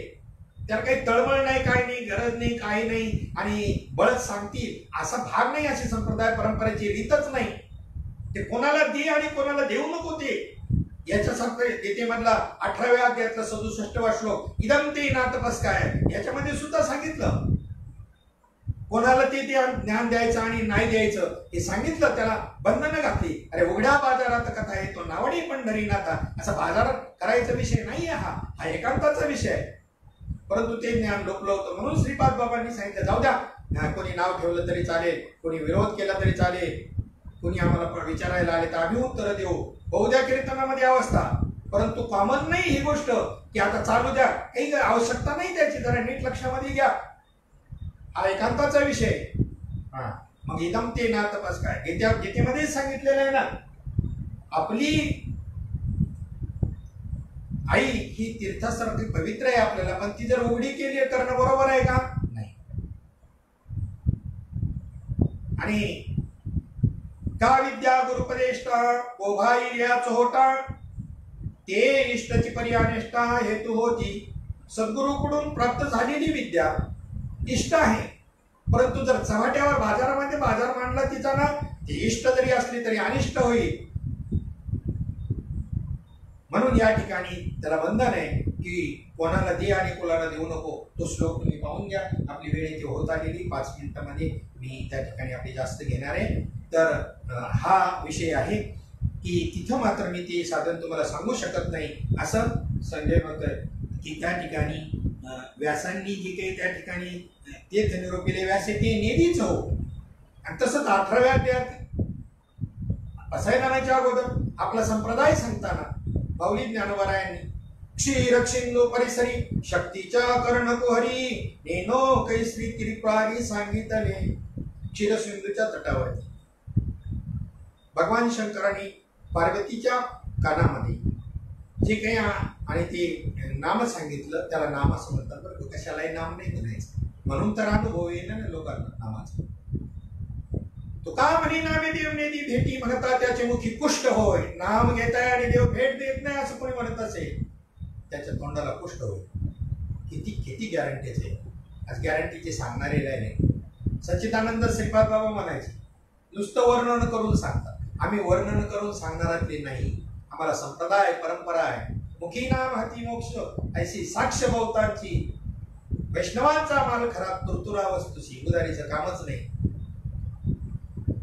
त्या नामाचा नाम तुम्हाला सांगितलं, तुम्ही त्याचं चिंतन केल्यानंतर तुम्हाला जर अनुभव आला नाही तर या बोवावरती राखेलचा डबा ओतून पेटून द्यायचं भर चौकामध्ये. माझ्या वारसदारांची सुद्धा तक्रार असणार नाही, मी लिहून देतो तुम्हाला. हे चॅलेंज वरती सांगणारे संत अतिशय दुर्मिळ. माऊली ज्ञानोबारायांसारखी ज्ञानेशाची मूर्ती अवतरणी कोटी प्रती. माऊली ज्ञानोबारायांनी मी चॅलेंजवर सांगितलं तरी अवधान ऐकले निजे, मग सर्व सुखासी पात्र होईले. हे प्रतिज्ञा उत्तर माझे उघड आहे का? किती प्रतिज्ञापूर्वक सांगणं आहे. आणि म्हणून अशा प्रकारचे पटी. आणि मग या पद्धतीनं ही संजयाची अवस्था त्या ठिकाणी वर्णन केली. हा 9व्या अध्यायातला आणि त्याच ठिकाणी जो 9व्या अध्यायातला श्लोक आहे, शेवटचा श्लोक. आता आपल्या समोर अर्जुनाची जी अवस्था आहे, ती अर्जुनाची अवस्था 11व्या अध्यायामध्ये जो 14वा श्लोक आलेला आहे, ततस्स परमया विष्णो हृष्टरोमा धनंजय प्रणम्य शिरसा देवं कृतांजलिर्भाषत. अशी तेथ एक विश्व एक आपण ऐसे आळूमाळू होते जे अवधान तुझे पण तेही आटोनी गेले अंतःकरण विराले सहसा. आतुला महानंदाचे रे झाले.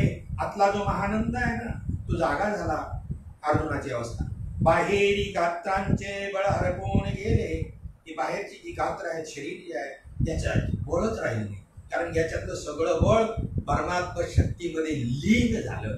एक केंद्रित झालं सगळ्या वृत्ती. बाहेरी गात्रांचे बळ हरपून गेले. अपाद गुंतले पुलकांचले. वार्षिये प्रथम दशे पाऊस पडल्यानंतर जसे त्या ठिकाणी अंकुर त्या ठिकाणी येतात गवताची, तसे रोमांच उभे राहिले. वार्षिये प्रथम दशे पोहळल्या शैलाचे सर्वांग दैसे विरुडे कोमलांकुरी तैसे रोमांच आले. शिवतला चंद्रकरी सोमकांतू द्रावोधरी. सोमकांत म्हणी चंद्राला पाहिल्यानंतर पाजर फुटतो तैसिया. स्वेद कलिका शरीरी दाटलिया. तसं शरीर घामाघूम झालं. माझी सापडले नियाली पुळे जळावरी कमळकळिका जेवी आंदोळे देवी आतुल्या सुखोर्मीची निबळे बाहेरी कापे. जसं एखादं सूर्यमुखी फुल असतं, त्याच्यावरती एखादा भुंगा जाऊन बसतो आणि ज्या वेळेला सूर्य मावळल्यानंतर तो भ्रमर सेवन करत असून सूर्य मावळल्यावरती फुल पिटून जातं. जो कोरडे काष्ट स्वये कोरी अशा प्रकारचा भुंगा, लाकडं कोरणारा, परंतु त्या कमळकणिकेमध्ये त्या प्रेमामध्ये धुंद होऊन गेल्यानंतर त्याला छेदून बाहेर येण्याचं विसरून जातो आणि मग त्याचा प्राण कोंडल्यानंतर तो असा ढोलू लागतो. त्यावेळेला ती कमळकळिकाशी असे झोके घेते. त्या पद्धतीने साधकाची अवस्था होती प्राण कोंडल्यामुळे. तसं उदाहरण अर्जुनाची अवस्था झाली. माझी सापडले नियाली पुढे जळावरी कमळकळिका जेवी आंधोळे देवी आतुल्या सुखोर्मीची निबळे बाहेरी कापे. आतून ज्या सुखाच्या उर्मी बाहेर येत होत्या, त्यामुळे बाहेर तो साधक थरथर कापू लागतो. अर्जुनाची अवस्था आहे, म्हणजे अर्जुनाला निमित्त केलेलं आहे. तुमची आपली अवस्था आहे, नामधारकाची अवस्था आहे. दुसरं उदाहरण कर्पूर केळीची गर्भपुटे उकलता कापुराची निकोंदाटे फुलिका गळती तेवी थेंबुटे नेत्रोनी पडती. कापराच्या झाडामधून ज्या वेळेला तो कापूर बाहेर पडत असतो, त्या पद्धतीनं अर्धोन्मिलित डोळे न झाकलेले न उघडलेले आणि त्यातून थेंब थेंब अश्रू बाहेर पडत असतात. ही अश्रुभाव तयार. ऐसा सात्विकाई आठा भावा परस्परे वर्ततसे हेवा तेत ब्रह्मानंदाची जीवा राणी व पावली. असे अष्टसात्विक भाव म्हटलेले निर्माण झाल्यानंतर तिथे ब्रह्मानंद प्राप्त होतो. ब्रह्मानंद प्राप्त झाला. आज ब्रह्मविद्येचे अनेक क्लास घेणारे मंडळी आहे. अनुभव ब्रह्मविद्या शिका. काय शिका? ब्रह्मविद्या. आणि ज्यांना ब्रह्मविद्या प्राप्त झालेली, अनुभव घेतलेली, आज तिकडे ब्रह्मविद्या शिकायला चाले. काय दुर्दैवी माणसं असतील बाबर. चला पुढे. अशा प्रकारची अर्जुनाची ही अवस्था आहे. पुढे सांगतात उदयलेनी सुधाकरे जैसा भरलाचे समुद्र भरे तैसा वेळोवेळावर मी भळे उचंबळत असे. चंद्राला पाहिल्यानंतर आजही समुद्राला भरती येते, तसा त्या सुखोर्मीनं तो अशी कापूला साधत. अरे आजही मेघांचा गडगडाट ऐकल्यानंतर मोर पिसरा फुलून नाचू लागतो. लपविता तुका म्हणे मेघ नाचवी मयुरे लपविता खरे येत नाही. खरं जे आहे ते लपवता येत नाही. ती लक्षणं लपतच नाही. तुमच्या घरामध्ये जर हापूसचे देवगड हापूसचे आंबे असतील आणि ते पिकल्यानंतर त्याचा वास सुटल्यानंतर आलेला दुसरा पाहुणा किंवा एखादा माणूस भाऊ पण तो काढा की लावा आंबे कधी आणले तुम्ही हापूस, आणि हा म्हणतो नाही हो. अरे तू किती नाही म्हणला तरी तो गमगमाट सुटलेला आहे ना. तसं ही भाव लपूच शकत नाही. तैसाची तयार सुखानुभवासाठी केला द्वैताचा सांभाळू देखी मग उसासोनी क्रिएटिव्ह असं पाहिले. पुन्हा त्या अद्वैत स्थिती येते, ब्रह्मानंद स्थिती. तिच्यामधून तो बाहेर आला आणि बाहेर आल्यानंतर देहभावावर आला. त्यावेळेला मग त्यांनी असा उसासा टाकला. म्हणून प्रबोधाचं लक्षण सांगताना सच्चिदानंद श्रीपाद बाबा सांगायचे की ज्या वेळेला असा माणूस करेल ना, सहज असा व्यवहारात असताना किंवा बसलेला असताना काही क्रियाकर्म करत असताना त्यावेळेला जर त्याने जोरात उसासा जर टाकला ना, तर समजायचं त्याच्या अगोदर त्या अनुसंधानावर त्याची वृत्ती होती आणि म्हणून आता तो ते भावावर आला म्हणून संसाचा टाकला. अशा पद्धतीने अर्जुनाच्या अवस्थेचं वर्णन त्या ठिकाणी आलेलं आहे. त्यानंतर ही अर्जुनाची जी अवस्था आहे 11व्या अध्यायामध्ये त्या ठिकाणी 14व्या श्लोकामध्ये लिहिलेली आहे. त्यानंतर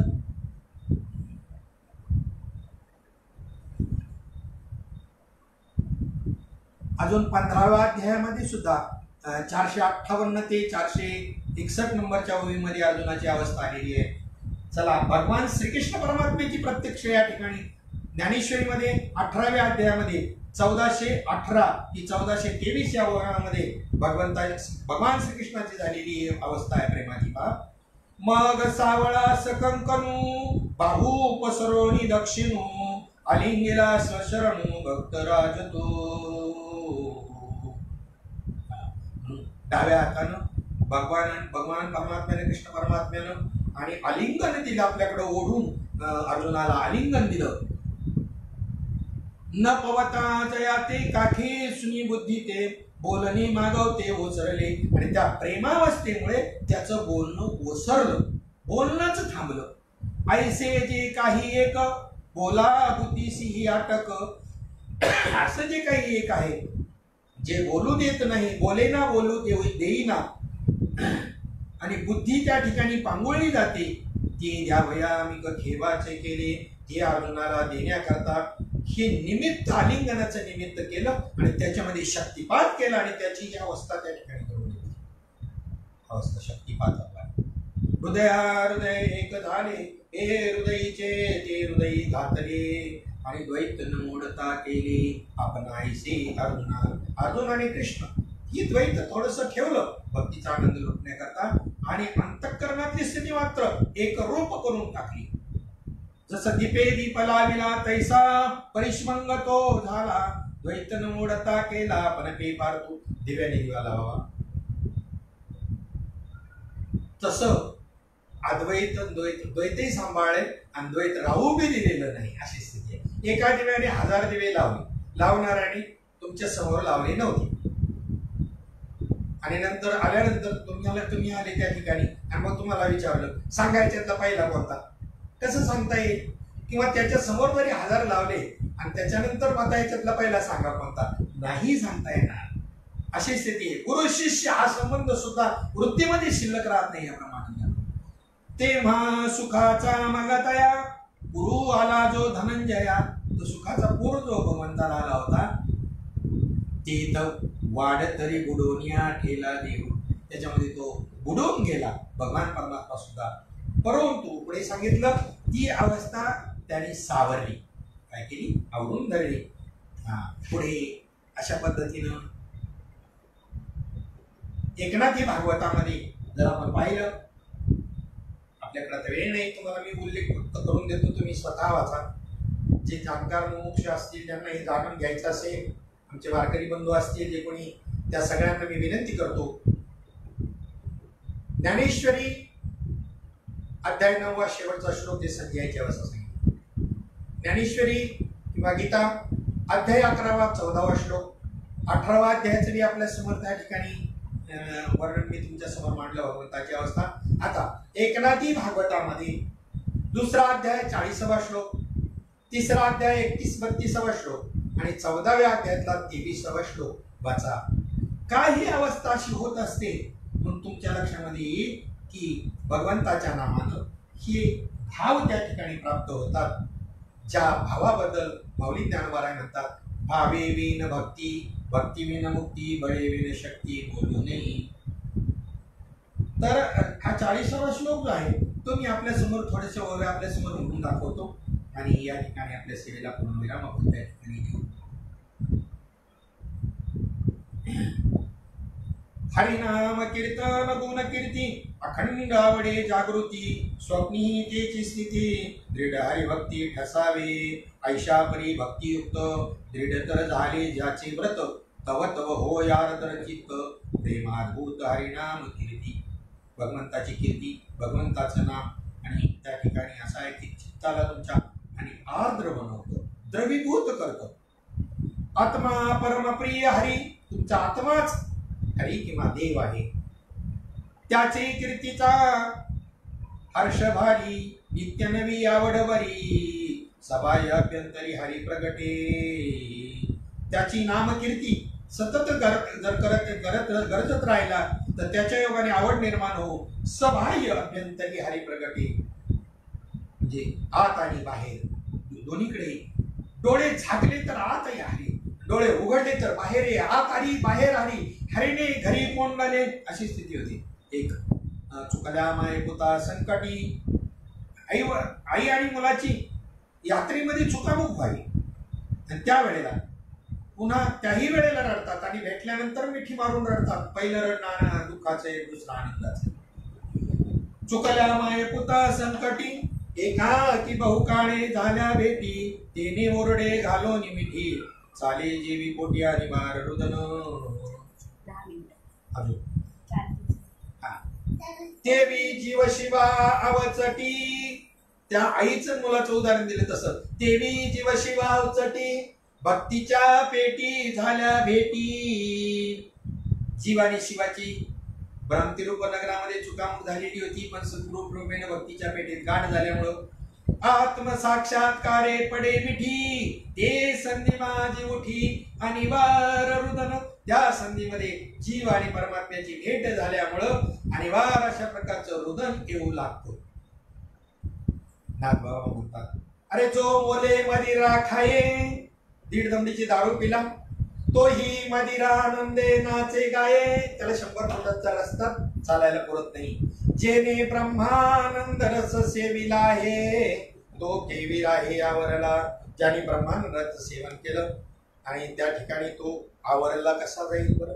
आणि म्हणून या लागी तो लोकबाह्यता नाचे ब्रह्म उन्मादता लोकमानिती तया पिशाचता बोधू पंडिता सहसा नकळे. दीड दमडीची दारू पिल्यानंतर त्याच्यावर परिणाम होतो. तर ज्याने ब्रह्मानंद रस सेवन केलेला असेल त्याचे काही परिणाम होणार नाही का. आणि म्हणून त्या ठिकाणी त्याची ही अवस्था होते. पण लोक त्याला भुताटकी मानते. म्हणून म्हणायचे बरेचसे लोक की तो कोटीचा बाबा येतून काय अंगात आणतो, माणसं झुलायला लावतो. आता सांगा, अरे माऊली ज्ञानोबारायांवरती अविश्वास दाखवू नका. तुकोबारायांवर, नाथ महाराजांवर यांच्यावर तरी विश्वास ठेवा, नका घोटीच्या बाबावर विश्वास ठेव. बरेच लोक त्यावेळेला बाबा सांगायचे आमच्या आईला घोडे लावायचे म्हणे. सांगा म्हणे माझी आई मरून 40 वर्ष झाली आणि कवा याची गाठ पडायची. म्हणजे विनोदावर न्यायची, त्यांना कधी राग आला नाही या गोष्टीचा. पण एवढं राईट फाईट सांगायचे. जसं नाथ महाराजांनी राईट फाईट सांगितलं तसंच राईट फाईट सांगायचे. ते म्हणायचे तुमच्या भाकरीला पोपडा आला का ताई, तसं तुमचं देह तादात्म्य, देह आणि आत्मे दोन तत्मास देह अशी जी काही तुमच्या वृत्तीनं तादात्म्य केलेलं आहे ना, ती तादात्म्य सुटलं पाहिजे आणि आत्मस्वरूपाकडे लागलं पाहिजे. पण जसं भाकरीला पोपडा येण्याकरता काय करावं लागलं, अग्निसंस्कार नको. मग तुमच्या वृत्तीमध्ये ज्ञानाग्नी पेटवल्याशिवाय अनंत जन्माच्या कर्माचे संस्कार जे आहेत ती त्या ठिकाणी जातील का. भाकरीला पोपडा येण्याची अवस्था म्हणजे भावावस्था आहे बरं. आणि म्हणून एका अभंगामध्ये नाथ महाराज एक वर्णन करताना रडते माझे बाळताने समजावी ताराहीना नाना परी घेतो छंद रडतसे स्पुंद स्पुंद नेत्रा वाटे वाही पिंद पर्याचा डोळा लागेना रडते माझे बाळतानी समजावी ताराहीना. रडक्या बाळाचं वर्णन करायला संतांचे अवतार आहेत का अजून कळाना लोकांना. जाणकार सुद्धा गैरहजर आहेत या अनुभवाबद्दल. भक्ती कशाला म्हणतात. नारायण भक्ती सूत्रावर प्रवचन करणाऱ्यांना विचारा आहे का संप्रदाय. हा अनुभव प्राप्त होईल का आज आम्हाला? नाही नाही नाही नाही, खूप अवघड आहे. त्याला खूप पुण्य पाहिजे. पुण्य पाहिजे वाद नाही, पण पुण्य तयार झालेला विचारायला जातोय, कुणी विचारायला जात नाही. ज्यांना हा अनुभव प्राप्त झालाय सामान्य पुण्यवान नाही आहेत. निष्काम पुण्य कोट्यानुकोटी, निष्काम पुण्य जरी का असेल गाठी, तरी चातुडी भेटी हरिप्रियांची. त्याशिवाय अशा साधू संतांची भेट होत नाही किंवा अनुभव सिद्ध ज्ञान आणि भक्तीचा अनुभव, ज्ञानाचा अनुभव प्राप्त होत नाही. बरोबर. म्हणून या ठिकाणी एक अभंगाद्वारे पुन्हा नाथ महाराजांच्या आयुष्य प्रतिपादन करताना त्याच्यामध्ये त्या ठिकाणी त्यांनी सांगितलं, एका जनार्दनी प्रेम येशोदेशी माईना, म्हणजे हे भगवंताबद्दलचं प्रेम आहे, भक्तीची लक्षण आहे, असं त्याच्यामध्ये स्पष्ट सांगितलं. उद्धव आपलं अक्रूर ज्या वेळेला भगवान परमात्म्याला घेऊन ज्या वेळेला मथुरेला निघाले, कंसाच्या म्हणण्यानुसार धनुर्यागाचं यागाचं निमित्त करून त्यांना बोलून घ्यायचं आणि कप्ताना कृष्ण आणि बलरामाला मारायचं असं ठरवलं आणि अक्रूराला पाठवलं. अक्रूर घेऊन जाताना आणि त्या गवळणींची झालेली जी अवस्था आहे ती पहा कशी आहे. गवळण म्हणती यशोदेला कोठे गे सावळा, कारत शृंगारीला सांगे वो मजला. मग त्याच्यामध्ये म्हटलंय, बोले नंदाची पट्टराणी सद्गदित होऊनी, मथुरेचे चक्रपाणी जातो गे साधनी. या नंदाच्या अंगणी मिळाल्या गवळणी. अक्रूराला ते म्हणतात, अक्रूर तुझे नाम, तुझं नाम अक्रूर आहे, म्हणजे क्रूर नाही तो, आणि करणी मात्र क्रूरपणाची. अक्रूर तुझे नाम तैसी न करणी, या नंदाच्या अंगणी मिळाल्या गवळणी. रथी चढले वनमाळी आकांत गोकुळी. रथावरती चढली वनमाळी कृष्ण भगवान परमात्मा कृष्ण बलराम. त्यावेळेला आकांत गवळणी केला. भूमी पडल्या व्रजबाळी, कोण देहाती सांभाळी. नयनीच्या उदकाने भिजली धरणी. गडबडा जोडू लागल्या, आकांत करू लागल्या, डोळ्यातून अश्रूंचा पूर त्या ठिकाणी घातला. हेच सिद्धी सच्चिदानंद श्रीपाद बाबा साधकांना भेटून पुन्हा आणि कीर्तन प्रवचन सेवाची काही सेवा करून निघाल्यानंतर अशीच स्थिती व्हायची गोकुळासारखी. म्हणजे आजही गोकुळ आहे, आजही त्या गोकुळामध्ये वेणू वाजतोय कृष्णाचा, परंतु अनुभव आणून देणारा महात्मा प्राप्त झाला पाहिजे. तुमचं आपलं भाग्य. बरं, ज्यांना प्राप्त नसेल त्यांनी आजही अशा प्रकारच्या अधिकारी त्या महात्म्याने करून ठेवलेल्या आहे. त्यांना शरण जाऊन ही अवस्था आपण समजून घ्या. गवळण गोपाळांची अवस्था पहा. गाई गोपाळ यमुनीच्या तटी, त्याच्यामध्ये दंत धावनाचा मुखामाजी हात, दात घासताना कृष्णाच्या विनोदत स्वर कानावर आल्यानंतर तटस्थ अवस्था व्हायची. तटस्थ लक्षण सांगितलं मगाशी, तसाच हात राहते. दंत धावनाचा मुखामाजी हात, वाद्य वाजती नायके जन्मात, करी श्रवण श्रीकृष्ण विनवीत. स्वामी तुकयाचा पुरवी मनोरथ हो, ऐशा गोपिका त्या कामा तुला नारी. चिरे चोळ्या त्या धुता विसरती, वस्त्र धुत असताना वृत्तीकडे वेणुनादाकडे लागल्यावर तशाच तटस्थ राहायच्या. ऊर्ध्व लक्ष लागले कृष्णमूर्ती, कोणा नाटवे हा कोण कुळयाती. झाल्या तटस्थने सकळा नेत्र पाती हो. ही तटस्थ अवस्था त्यांची व्हायची. आणि यालाच या गोपी भावात, हा गोपी भाव आहे, आणि हा गोपी भाव प्राप्त करून घेणं म्हणजे गोपी चंदन टिळा. गोपी चंदन लावणे गदगोळ्याने उघडून लावायच्या. हा, गोपी भाव प्राप्त करणं म्हणजे गोपी चंदन लावलंय. नीट समजून घ्या ही स्थिती कशी आहे. आणि अशा प्रकारची ही स्थिती संतांविण प्राप्ती नाही. हे वेद देती पाहिजे. संतांना गुरु परंपरेचं प्राप्त असणारं ज्ञान, अधिकार प्राप्त झालेला असतो. त्यांच्या नुसत्या दृष्टीनं तुम्हाला ती अवस्था प्राप्त करून देते. शब्द कृपा म्हणून तर कीर्तन प्रवचन आहे. शब्दकृपा, संकल्प कृपा, नुसता संकल्पाने साधू संतांचे ग्रंथ म्हणजे ही संकल्प कृपा आहे. संकल्प कृपा, त्याच्यानंतर दृष्टी कृपा, त्याच्यानंतर स्पर्श कृपा. स्पर्श कृपा अशा पद्धतीच्या या 4 प्रकारच्या कृपा आहे.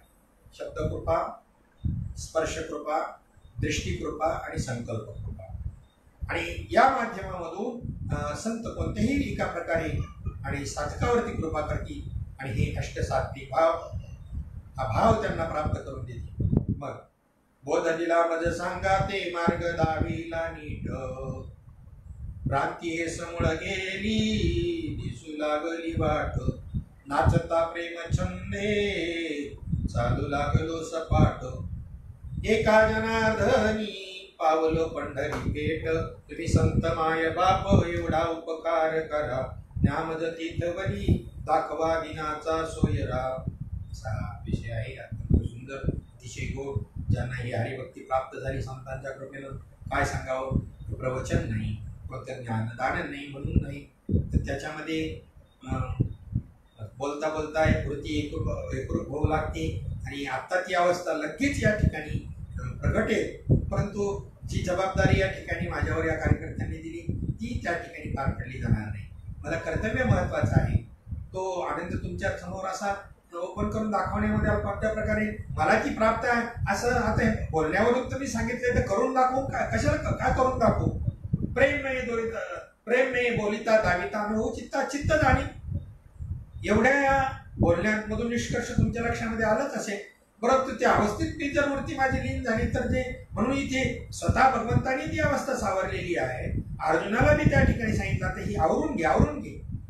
माऊली ज्ञानोबारायांची मध्ये जी अवस्था व्हायची, संजयाची अवस्था झाल्यानंतर तो ते वर्णन करू लागला, ती वस्तुस्थिती मांडू लागला, बोधाचं वर्णन मांडू लागला. की या धृतराष्ट्रांना म्हणा, अरे संजय हे मध्येच काय रे तू मांडलं, थांबवते मला त्या विजयाची गुढी सांग. कौरव आणि पांडूचे पुत्र, माझे पुत्र आणि पांडूचे पुत्र यांच्यात काय झालं ते सांग.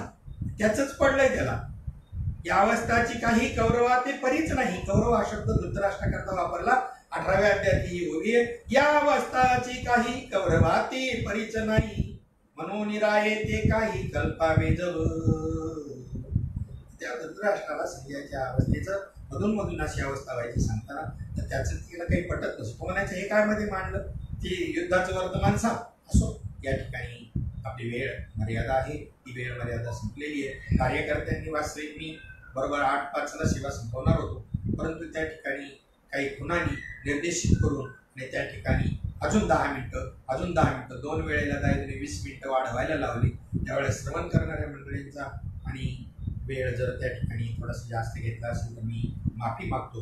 आणि पुन्हा एकदा आनंद संप्रदाय सेवा संस्था जी जुनी जाणकार मंडळी सगळे आहेत, या संस्थेमध्ये डोंबिवलीचे, त्याच्यामध्ये आमची हरिभक्तपरायण तुकाराम महाराज, सोनारपड्याची ही मंडळी सगळे, तुकाराम महाराज आहेत, भंडारभाऊ कोकाटे आहे, तुकाराम महाराज पाटील आहे, त्याच्यानंतर आमची अनंता महाराज म्हात्रे आहेत, प्रकाश महाराज म्हात्रे, विवेश्वर महाराज ठाकूर, जुनी मंडळी. ही सगळी सर्वांचा नामोल्लेख करणं आता शक्य नाही, परंतु ठराविक जणांचा करणं गरजेचं वाटलं. त्या दृष्टिकोनातून या मंडळींनी हा अधिक मासानिमित्त उपकृत केलेला लाईव्ह फेसबुक आणि त्याच्यामध्ये माऊली ज्ञानोबारायांच्या हरिपाठावरचं जे काही चिंतन आहे, सुंदर असा उपक्रम. त्याच्यातला चौथ्या प्रकारचा अभंग, चौथ्या जो अभंग आहे, भावे विनभक्ती भक्ती विनमुक्ती वळे विनशक्ती बोलू नये, कैसे दैवत प्रसन्न त्वरित उगारा हे शिवाय शिवाया सायासी करशी प्रपंच दिने दिशी आरिशी दर्शी होण्यापुढे ज्ञानदेव म्हणे हरिजप करणे तेन धणे प्रपंचाची, पण हरिमुखी म्हणा पुण्याची गणना कोण करी.